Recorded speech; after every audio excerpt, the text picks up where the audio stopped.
Halo sahabat, jumpa lagi dengan Kak Gus. Kali ini kita akan lanjutkan pembelajaran kita tentang statistika.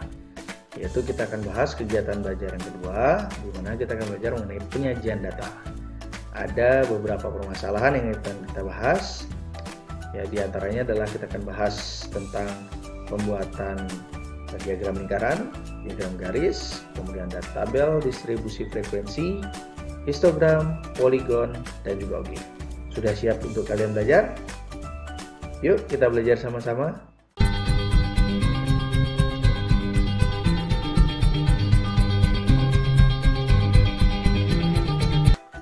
Oke sahabat, kita mulai dengan permasalahan yang pertama. Di mana di sini kita diberikan daftar penjualan gabah restoran dan bar selama sebulan dalam persen. Nah, macam barangnya di sini ada 4, ayam pelalah, sambal goreng tempe, telur dadar, mie goreng, dan sambal. Dimana persentasenya untuk ayam pelalah adalah 45%, sambal goreng tempe adalah 25%, telur dadar adalah 10%, dan mie goreng dan sambal itu adalah 20%. Nah, kita akan membuat diagram lingkaran dengan menentukan sudut sektornya terlebih dahulu. Nah, bagaimana caranya? Yuk kita mulai. Nah, di sini untuk membuat diagram lingkaran, kakak akan bagi menjadi 2 langkah, yaitu langkah pertama kita menentukan sudut sektornya. Kemudian setelah kita dapatkan sudut sektornya, kita akan menggambar diagram lingkarannya. Nah, cara untuk menentukan sudut sektornya, yaitu dari bentuk persentase ini, kita akan kalikan dia dengan sudut 360 derajat. Sehingga nanti kita dapatkan bentuk sudut sektornya. Nah, di sini ayam pelalah ini kakak beri nomor 1 ya. Ini nomor 2. Oke, ini nomor 3. Dan ini nomor 4. Oke, yang pertama ini untuk ayam pelalah itu 45%. Berarti ini 45/100 kita kali dengan 360 derajat. Oke. Jadi kita sederhanakan. Taujia sama-sama bagi 5, ini dapat 9, ini dapatnya 20. Terus 360 dibagi 20, taujia ini dapatnya 18. Nah, 9 kali 18 dapatnya adalah 162 derajat. Oke, udah ketemu ini. Oke, berikutnya yang kedua. Yang kedua di sini kita pakai di sini dia 25% ya. Untuk sambal goreng tempe itu 25%. Berarti 25/100 kali 360 derajat. Nah, 25/100 kita sederhanakan, taujia di sini dapat 1, di sini dapat 4. Nah, 360 derajat dibagi 4 kita bisa sederhanakan atau kita bagi, dapatnya adalah 90 derajat. Oke, sip. Nah, 2 sudut sudah ketemu. Berikutnya yang ketiga. Oke, yang ketiga ini telur dadar. Telur dadar itu 10%, berarti 10/100 kita kalikan dengan 360 derajat. Berarti di sini ini nolnya dicoret ya, nih bisa disederhanakan 10 sama 100. Taujia di sini dapat 10, ini sederhanakan lagi taujia nolnya, taujia dapatnya 36 derajat. Berarti di sini kita dapatkan sudutnya yang ketiga adalah 36 derajat. Nah, oke, sip. Next, berikutnya ini untuk yang keempat. Nah, yang keempat ini 20%. Mie goreng dan sambal itu 20%. Berarti 20/100 kali 360 derajat. Oke, kita sederhanakan. Nolnya coret dulu, taujia ini juga taujia. Udah, oke, 2 kali 36 adalah 72. Berarti kita dapatkan 72 derajat. Nah, udah ketemu ini empatnya ini udah ketemu kita sudut sektornya. Nah, berikutnya sekarang sudut-sudutnya ini kita gambarkan ke dalam diagram lingkaran. Nah, gimana cara gambarnya? Seperti ini. Oke, jadi gambarnya seperti ini ya. Setelah kita dapatkan sudut sektornya, kita buat lingkaran. Setelah kita buat lingkaran, kita gambarkan besar sudutnya ya. Ini ayam pelalah.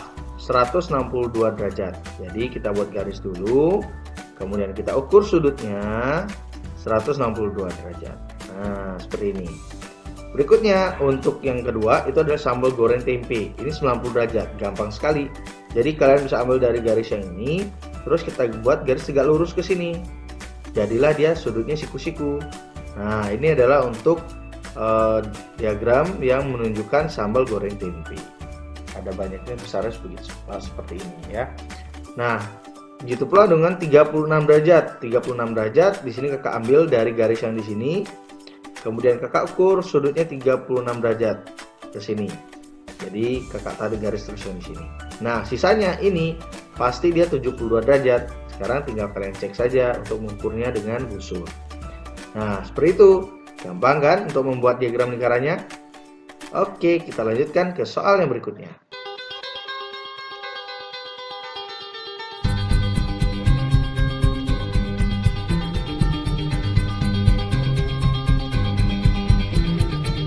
Oke, untuk yang nomor 2, di sini kita memiliki data banyak bahan yang dihabiskan dalam seminggu di Hotel Kanaya. Nah, di mana di sini ada jenis bahannya, itu ada daging ayam, daging sapi, brokoli, tomat cherry, sayur hijau, dan wortel. Di mana banyak bahannya di sini dalam kilogram seperti ini. Nah, kita akan menggambar diagram garis dari tabel ini. Nah, bagaimana cara menggambarnya? Yuk kita gambar sama-sama.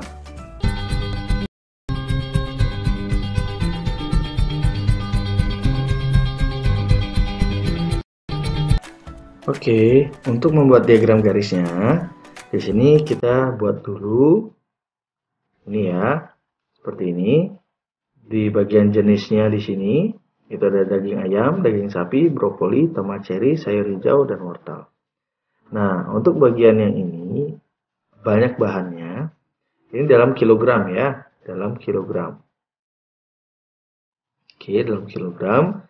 Di sini kakak ambil dari 1, 2, 3, 4, 5, 6, 7, 8. Nah, sekarang kita tinggal buat dulu titik-titiknya. Untuk daging ayam itu adalah 6,4. Berarti di sini 6. Nah, ini setengahnya, berarti kira-kira ada di bawahnya. Ini 6,4-nya di sini ya. Oke. 6,4-nya di sini. Oke, ini untuk daging ayamnya. Oke, dibuat dulu titiknya. Nah, setelah itu daging sapi itu 6,2. 6,2 berarti agak di bawahnya lagi sedikit. Di sini untuk 6,2. Oke, di bawah sini. Oke, 6,2-nya. Daging sapi. Sudah. Oke, ini daging sapinya. Next, brokoli 5,8. 5,8 ini 5, ini 5,5, 5,8 berarti kira-kira di sini. Oke, kita buat garisnya dulu.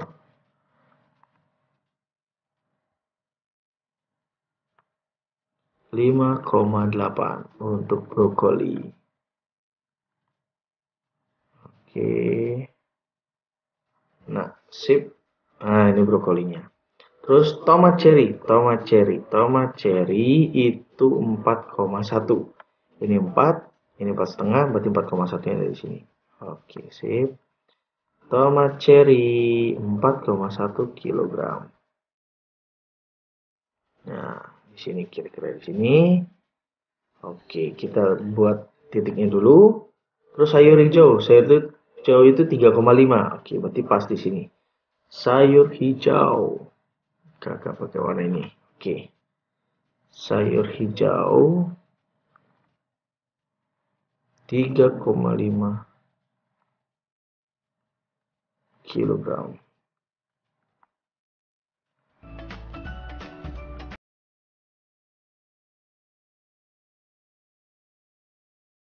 Oke, sayur hijaunya sudah. Sayur hijaunya sudah, sekarang wortel. Terakhir wortel. Wortel, kakak pakai warna ini deh. Wortel 2,3. Ini 2,5, berarti 2,3 ada di sini. 2,3 kg untuk wortelnya. Terus, oke. Nah, ini dia wortel. Sudah. Nah, sekarang setelah sudah dapat titik-titik ini, sekarang kita hubungkan titik-titiknya. Oke, kita hubungkan titik-titiknya. Dari sini, kakak hubungkan ke sini. Dari sini kakak hubungkan ke sini. Set. Nah, terus dari sini ke sini. Set. Nah, terus ini ke sini. Set. Iya, terus ini ke sini. Dari sini ke sini. Oke, terakhir dari sini ke sini. Iya, oke. Sudah jadi. Inilah dia diagram garisnya. Untuk menunjukkan jenis dan banyaknya bahan yang dihabiskan dalam seminggu di Hotel Kanaya. Next, kita lanjut ke soal nomor 3.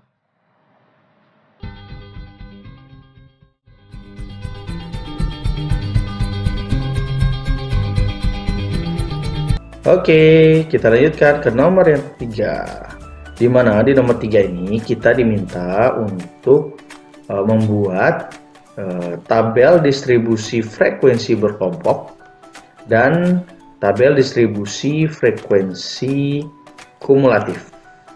Nah, di sini ada 40 data ya yang merupakan data kasar dari 40 bahan masakan di restoran Lovina. Nah, dimana setelah kita buatkan tabel dari data-data ini, kita akan membuat atau menyajikannya ke dalam diagram histogram, poligon frekuensi, dan kurva O'Keeffe. Nah, kita akan buat tabel distribusi frekuensi berkelompoknya dulu.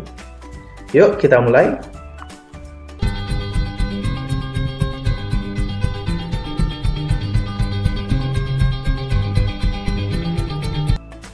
Untuk membuat tabel distribusi frekuensi, ada beberapa langkah yang akan kita lakukan. Ya, langkah yang pertama itu adalah kita menentukan jangkauan. Jangkauan itu dicari dengan cara mengurangkan data terbesar dengan data terkecil. Jadi kita cari selisihnya. Di sini kita bisa cermati data terbesarnya itu adalah ini 176 ya. Ini adalah data yang terbesar. Jadi di sini 176 kita kurangin dengan data yang terkecil. Data yang terkecil itu adalah ini 119. Jadi kita kurangin 176 dikurangi 119. Kita peroleh nilainya adalah 57. Oke ya, 57. Nah, berikutnya di langkah kedua kita menentukan banyak kelas. Jadi dalam menentukan banyak kelas, di sini kita menggunakan aturan Sturges. Di mana aturan Sturges itu dia dengan cara 1 tambah 3,3 log n. Di mana n itu adalah banyak data. Sehingga di sini kita bisa tuliskan K-nya atau banyak kelasnya itu sama dengan 1 tambah 3,3 log n-nya adalah 40. Ya, berarti di sini 40. Oke, nah cara menghitungnya itu adalah ini dia adalah operasi perkalian ya. Jadi kita cari dulu log 40, kalian bisa gunakan kalkulator. Log 40 berarti kita ketik dulu 40, kemudian log. Nah, log 40 itu adalah 1,60205 sekian. Nah, di sini kakak ambil satu angka belakang koma 1,6. Jadi di sini kita tulis 1 tambah 3,3 kali 1,6. Nah, gini ya. Nah, terus kemudian ini kita kalikan 3,3 kali 1,6. Di sini kita bisa pakai kalkulatornya kali 3,3 sama dengan ini 5,28 sekian. Jadi kakak ambil dua angka belakang koma 5,28. Jadi ini akan sama dengan 1 ditambah 5,28. Atau bisa jadi ini karena 1 tambah 5,28 jadi 6,28. Nah, ini kita lakukan pembulatan. Pembulatannya kita gunakan dia pembulatan ke atas ya. Dengan catatan kenapa kita bulatkan ke atas, agar nanti semua data ini bisa masuk ke dalam masing-masing kelas itu. Karena kan di sini dia 6,28, jadi nilai itu lebih dari 6. Gitu ya. Jadi alangkah sebaiknya kalau kita bulatkan dia ke atas. Nah, jadi 6,28 kakak bulatkan jadi 7. Sehingga nanti kita akan buat banyak kelasnya, ada 7 kelas. Oke. Nah, berikutnya langkah ketiga yaitu menentukan panjang kelas interval. Di mana panjang kelas interval atau panjang interval kelas gitu ya, panjang interval kelas yang disimbolkan dengan I itu kita cari dengan membagi J dengan K. J itu jangkauan yang kita cari di langkah pertama, kita bagi dengan K, banyak kelas yang kita cari di langkah kedua. Di sini jangkauannya adalah 57 ya, 57 kita bagi dengan 7. Nah, 57 dibagi 7 itu kita peroleh nilainya adalah 8,14. Nah, ini 8,14 ini kita bulatkan sama seperti tadi, kita bulatkan ke atas. Jadi ini kakak tulis dia menjadi 9 gitu ya, sahabat ya. Dengan maksud adalah agar nanti data ini dia bisa masuk ke dalam kelas intervalnya gitu ya. Nah, langkah keempat selanjutnya adalah menentukan kelas. Nah, di menentukan kelas ini kita akan ambil data terkecil. Nah, ya, data terkecil. Apakah harus data terkecil? Tidak harus data terkecil. Boleh angka selain data terkecil. Di sini kan angka data terkecilnya adalah 119. Boleh kita ambil selain 119 atau yang kurang dari 119 ya, misalkan 116, 117 gitu misalkan, boleh, asalkan nanti yang ini data terkecil ini berada di kelas yang pertama begitu. Tapi di sini kakak akan berikan contoh, kakak akan menggunakan 119 ini sebagai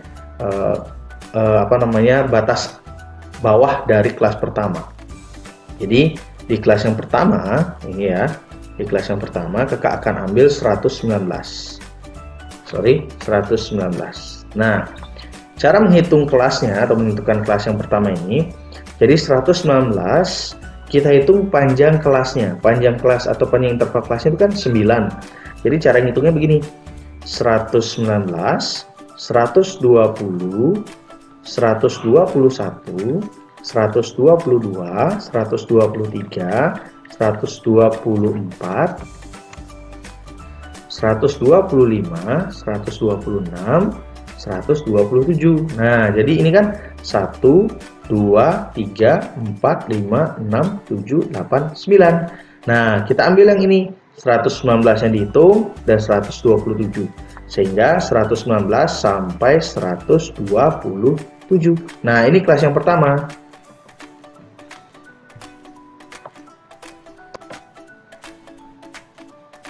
Bisa dipahami ya. Jadi 119-nya ikut, terus kita hitung 9 ya, karena panjang kelasnya itu 9, jadi kita hitung 9, jatuh ini 127. Jadi kelas pertamanya 119 sampai 127 ya. Nah, terus kelas berikutnya gimana Kak? Kelas berikutnya kita bisa lakukan penjumlahan lagi. Ini kan 127, berarti berikutnya kan 128 gitu ya. Kita hitung lagi 128, 129, 130 begitu sampai di sini 9. Banyak ini ya. Datanya ini 9.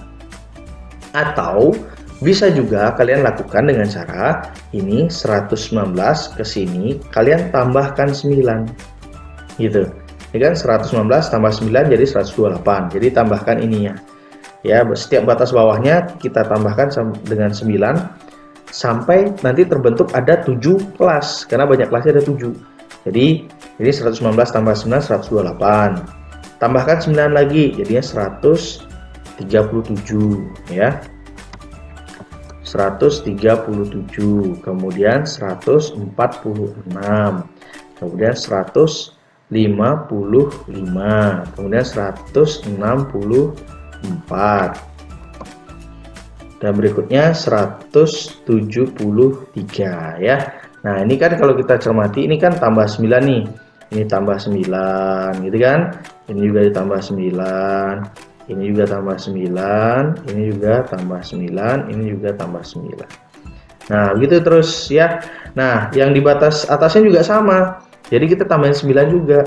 Jadi 128 tambah 136. Nah, lanjut di sini 137 kan? Nah, ini mau pas dia. Terus sampai ini tambah 9 lagi. 145. Nah, ini kan mau sesuai dia, ya, nyambung dia. Terus di sini 154.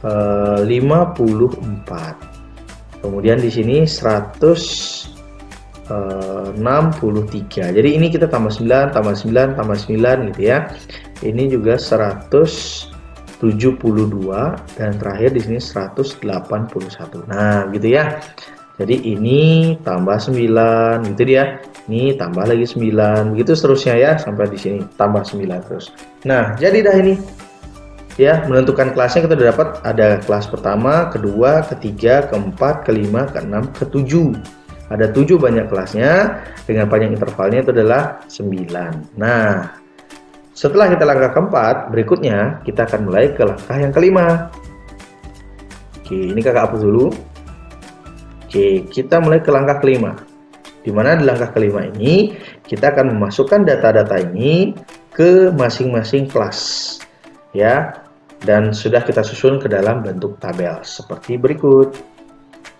Oke, nah langkah kelima ya, menyusun tabel distribusi frekuensi. Ya, jadi di sini kita udah buatkan tabelnya. Di sini ada nilai. Ya, nilai ini berisi rentangan-rentangan dari kelasnya yang sudah kita tentukan di langkah keempat. Kemudian ada turus dan ada frekuensi, kemudian ada jumlah dan ada di sini sigma F-nya. Nah, turus itu maksudnya kita akan masukkan data-data ini ke nilai-nilainya ini ya, ke masing-masing kelas. Oke, kita langsung saja yang pertama. Data yang pertama 138. 138 itu masuk di kelas yang ini. Oke, kita terus dulu. Oke, 164 masuk di kelas yang ini. Oke, 135 masuknya di sini. 132 di sini, 144 ada di sini, 125 adanya di sini yang kelas pertama, 149 ada di sini, 157 ada di sini. Lanjut 146 ada di sini. Kemudian 158 ada dia di sini. 150 adanya di sini. Oke, 147 itu ada di sini. Oke, 136 ya. Oke, 136 itu adanya di sini. Oke, berikutnya 148 ada di sini. Oke, ini sudah ada 5. Terus 152 adanya di sini. 144 adanya di sini. Oke. 168 ada di sini. 126. Nah, 126 itu adanya di sini.